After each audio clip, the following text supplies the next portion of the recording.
Hello, this is your English test. There's a video of me. I was watching it the other day, and it was when I was in a dancing show when I was younger. And I pressed pause to look at our faces. There's me and my friend. And my friend is looking out to the audience, smiling, doing the hands, having a great time. And then there's me. And it's kind of sad to see because I'm concentrating really hard. And I'm looking down and I'm trying to be perfect. And it's like I've completely forgotten that I'm supposed to be enjoying myself. And I think I was enjoying myself, it's just that I forgot to tell my face. So today I promise to smile. I teach public speaking. I teach people who, like most of you here, have English as a second language. And I've been doing this for the last 8 years now. First in Spain, then the UK, and then now here in Kazakhstan. My focus isn't on the big speeches. It's about thinking on your feet and what happens when you're feeling under pressure. All the little mistakes that you might make when you're doing that. And I care about that, not just because I'm the person that worries about mistakes when I was dancing when I was younger, but I also worried far too much about making mistakes when I was learning my second language, which was Spanish. And it took me far too long to realize that if confidence doesn't happen naturally, then there's lots of little things that you can do to help yourself. But before I realized that, then I had to discover that I was wrong about two main things. And the first of those was my Spanish. I've been learning Spanish for what feels like forever. And I've lived in the country several times. And as soon as you say that you've lived in a country and when you're learning the language, you've probably experienced this yourself, that you see people's expectations rise. And they're thinking, yeah, she's really good at Spanish. And I'm like, no, I'm not really good at Spanish. And I'm not just being modest either about it. In fact, I have a really good excuse. I'm dyslexic, which means that I struggle with learning new words and language things. In fact, when I was at school and I asked them if I could learn Spanish, they said to me, no. So they'd given up on me already. But I really wanted to live in Spain. And I thought, well, when I get there, I'll get over it.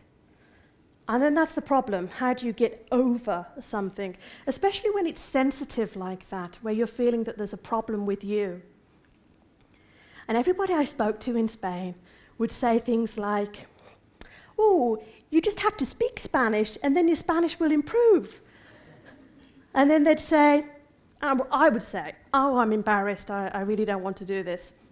And they would say, just be confident. I know that for some people that just be confident works, but it didn't work for me.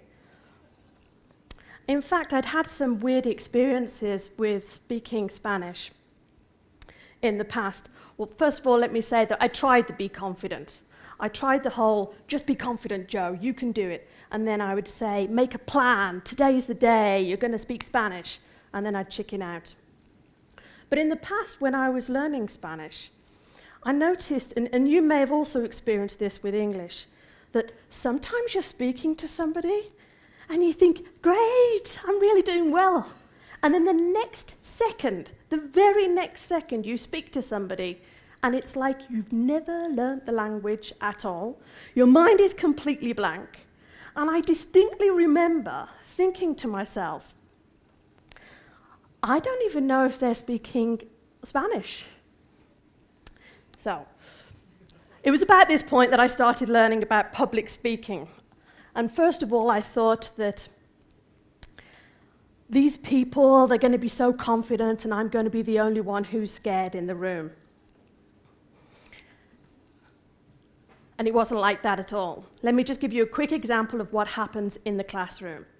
Somebody speaks for, say, 3 minutes, just about something that they feel really comfortable talking about. And then they're given feedback. And the feedback focuses not on their English, but on how they're speaking.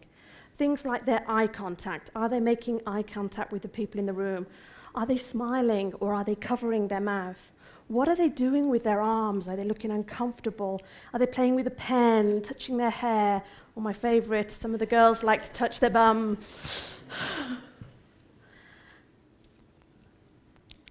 And these things you don't do when you're speaking to your friends. What happens is when you're feeling under pressure, all these strange little habits start to happen. And for me, that was the breakthrough. That was when I realized that it's the same problem speaking in public as speaking in my second language. That it's not necessarily about the knowledge, it's about the nerves and the pressure that can come with that.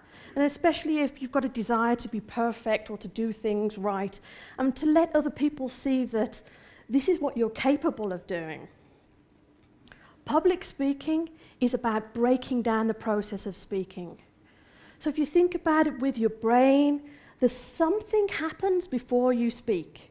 There's something going on that's a filter before you speak. Now, when you're learning English, or for me with Spanish, you can keep putting information into the brain, but if there's some sort of blockage in this filter, then you're not going to speak. Now, some of you are thinking, no, I definitely need more English before I speak. That's fine, as long as you understand that there's a whole process here. If you feel you need more English, go for it. You need more English. But there's another place for answers, that if you want to feel better about speaking in English, that you can feel more confident. And the answer is in the public speaking world.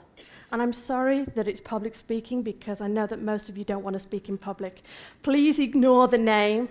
Just Google it, and that's the place that you're going to find lots of answers to help you. I don't want you to waste as much time as I did. I spent far too long feeling bad about my Spanish, and I was wrong about what was holding me back with my Spanish. I was also wrong about what they did in public speaking classes. It's not like that at all. In fact, it's quite a friendly world. And what I realized was that I don't have to change. I don't have to change my personality and be confident. Those doors are open to me, that I can travel and meet new people and speak new languages. And they're open to you too. All I have to do is have an open mind. And that's what I'm encouraging you here to do today. To have an open mind and to think, are you sure what the problem really is that you think is holding you back from speaking English? And think a little bit broader about where you might find the answers to help you.